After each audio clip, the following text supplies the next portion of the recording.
So I came in as a little bit of an outsider, and people often go, Nottingham's not a football city like, say, Derby is. But I worked out really quickly that Forest get like around 25,000, Notts County get 5,000. That's 30,000 people in a city of 300,000. That's 1 in 10. That's the same as Manchester. That's the same as Glasgow. And they're not even in the top leagues.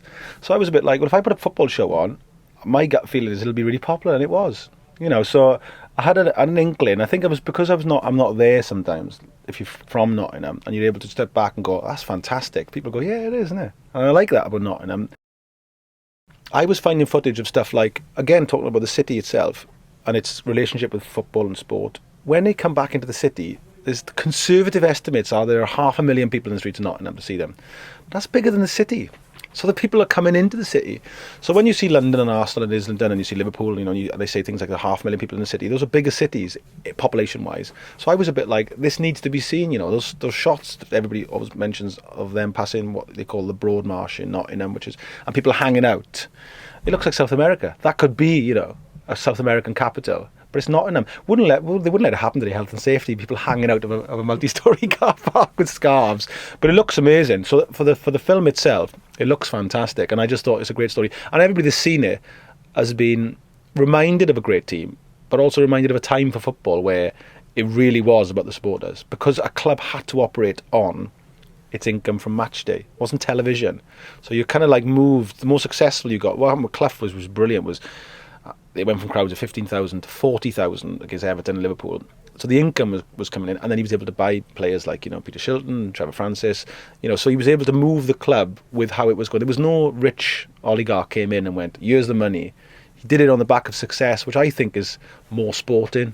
I maybe sound like some old sort of Corinthian from the 19th century, but I do like the idea of that you build a team's success. It generates income, you buy better players, and it perpetuates. I think that's sport. It's very rare you get 16 men that can all talk brilliantly, but I think that's a symptom of what football was then, because they were very open with the press. I mean, literally a journalist would turn up with a notepad and be able to talk to Brian Clough at the side of the Trent. Imagine that now. It takes 6 months to even get into Jose Mourinho if they're allowed. So there was a different time in how you could speak to the press, but they all speak brilliantly. But the characters as well. I mean, something like John Robertson, for argument's sake. I mean, we all know John Robertson was one of the great players when I was a kid.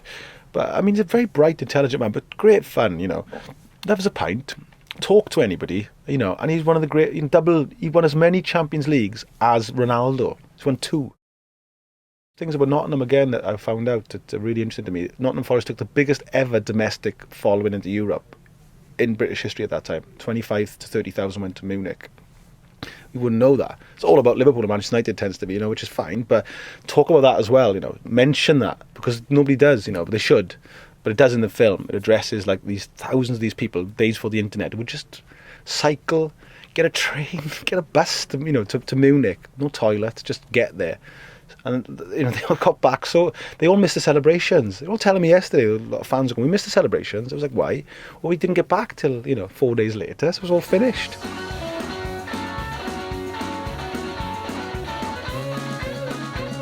Yeah, I mean, I found there's a great book by Melvyn Bragg about Richard Burton. And he goes through Richard Burton's diaries. It's a very famous autobiography, one of the best autobiographies I've read, actually. And he says, interestingly at the start, he says, I found a much grander man than even I expected. And he was a fan already.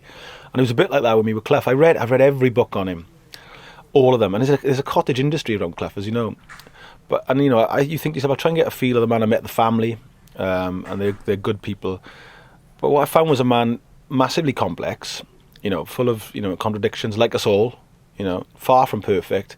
But what he did was, which was amazing, was he had an effect wherever he went. So wherever he went in the world, he changed things. And like a fan said to me recently, I literally went, he said, from going to Grimsby in 1975 to the new camp by 1979, 1980. He said, that actually happened to me. And he said, I had to get a passport for the first time in my life because Forest had now played in Zurich, in the great cities of Europe, Madrid and Munich. So Brian Clough had that effect. And I think when you travel, What's definite is your eyes open. You lose certain sort of, your ignorance in a way of sort of people and cultures and things. And Forest and Nottingham people had that. So Brian Clough changed the social history of a city, which has fascinated me. What I loved about I Believe in Miracles in the end was it became much bigger even than the team. It became about the city and the fans, and even England, because it's sold all over the country and people love. We also support the team then. I was Welsh, but you supported the British team. So that's why I want to put little things in there about the war, this is patriotic duty in the 70s still, because we were still living in the generation that fought the war. So it's like, you must support the British team. It was like, nobody would support Man City now or Chelsea.